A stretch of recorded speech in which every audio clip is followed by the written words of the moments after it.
Hello friends, அனைவருக்கும் வணக்கம். இன்றைக்கி வந்து பார்த்திங்கன்னா ஒரு புதுமையான ரசம் ரெசிபி தான் நம்ம வீடியோவில் பார்க்க போகிறீங்க. இது எப்படி பண்ணுறதுன்னு பார்க்கலாம். அதுக்கு முதல்ல பார்த்திங்கன்னா 3 தக்காளியை இந்த மாதிரி கட் பண்ணிவிட்டு வேக வச்சு எடுத்துகிட்டு தோல் உரிச்சிட்டு அதுக்கப்புறம் ஒரு மிக்ஸி ஜாரில் நல்லா விழுதாக அரைச்சி எடுத்துக்கணும். இங்கே பாருங்கள், இந்த மாதிரி தண்ணியில் வேக வச்சுக்கோங்க. ஆறிட்டதுக்கப்புறம் இந்த மாதிரி தோல் உரிச்சிட்டு ஒரு மிக்ஸி ஜாரில் விழுதாக அரைச்சிக்கணும். இதை அரைச்சிக்கலாம். இப்போது அரைச்சி எடுத்துட்டேன். இப்போது ஒரு கடாயில் சேர்த்துடலாம். இது கூடவே 3 கப்பு தண்ணி சேர்த்துக்கலாம். இதை ஃபஸ்ட்டு நம்ம கொதிக்க வைக்கணும்.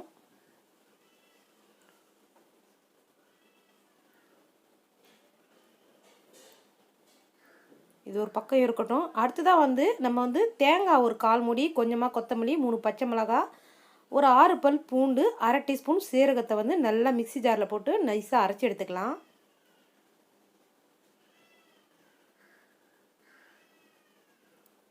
தண்ணி ஊற்றி அரைச்சி எடுத்துக்கோங்க இந்த மாதிரி. இப்போ பார்த்திங்கன்னா நான் கடாய் அடுப்பில் வச்சுட்டேன்.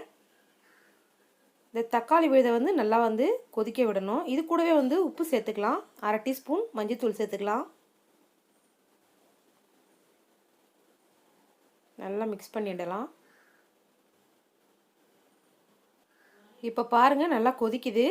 இப்போ அரைச்ச தேங்காய் விழுதை சேர்த்துக்கலாம். இந்த ஜார்லேயே கொஞ்சமாக தண்ணி சேர்த்து அதையும் சேர்த்துக்கலாம். இது கூடவே பார்த்திங்கன்னா 1 டீஸ்பூன் மிளகுத்தூள் சேர்த்துக்கலாம். உங்களுக்கு கொஞ்சம் காரமாக வேணும்னா இன்னும் ஒரு 1/2 டீஸ்பூன் கூட சேர்த்துக்கலாம். எனக்கு இதுவே சரியாக இருந்துச்சு. இப்போ பாருங்கள், இந்த மாதிரி பொங்கினதுக்கப்புறம் நல்லா கரண்டி வச்சு இந்த மாதிரி மிக்ஸ் பண்ணிவிட்டு இன்னொரு தடவை பொங்கும்போது நம்ம கடாயை இறக்கிடணும். ஸ்டவ்வை ஹை ஃப்ளேமில் வச்சிடக்கூடாது. ஏன்னா தேங்காய் சேர்த்துருக்கோம். சிம்மில் தான் வைக்கணும் இந்த ஸ்டேஜில். தேங்காய் சேர்த்ததுக்கப்புறம் இப்போ நான் வேறு ஒரு பக்கம் மாற்றிட்டேன். இதுக்கு ஒரு சின்ன தாளிப்பு கொடுத்துடலாம். அதுக்கு 1 டேபிள் ஸ்பூன் நெய் சேர்த்துருக்கேன்.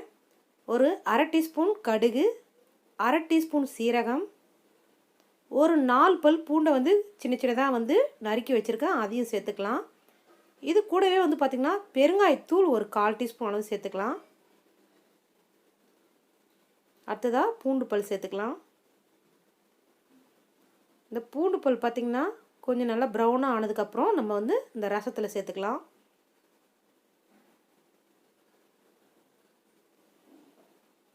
அவ்வளோதான், இப்போ சேர்த்தாச்சு. நல்லா மிக்ஸ் பண்ணி விட்டுடலாம். இப்போ நீங்கள் ஸ்டவ்லாம் திருப்பிலாம் வைக்கக்கூடாது. அவ்வளோதான், நம்ம கொத்தமல்லி போட்டு முடிச்சிடலாம். நம்ம தேங்காய் ரசம் சூப்பராக ரெடி ஆகிடுச்சு. நீங்கள் சாதத்துக்கு சாப்பிட்டீங்கன்னா எப்பவும் வைக்கிற ரசத்தை விட இது கொஞ்சம் வித்தியாசமான டேஸ்ட்டாக இருக்கும். நீங்கள் அடிக்கடிக்கு இந்த ரசத்தை செய்வீங்க. நீங்களும் கண்டிப்பாக இந்த ரசம் ரெசிபி செஞ்சு பார்த்துட்டு எப்படி இருக்குன்னு கமெண்ட் பாக்ஸில் சொல்லுங்கள். இந்த வீடியோ பிடிச்சிருக்கும்னு நினைக்கிறேன். இந்த வீடியோ பிடிச்சிருந்தா மை சமையலுக்கு சப்ஸ்கிரைப் பண்ணுங்கள், லைக் பண்ணுங்கள், ஷேர் பண்ணுங்கள், கமெண்ட் பண்ணுங்கள். தேங்க்யூ.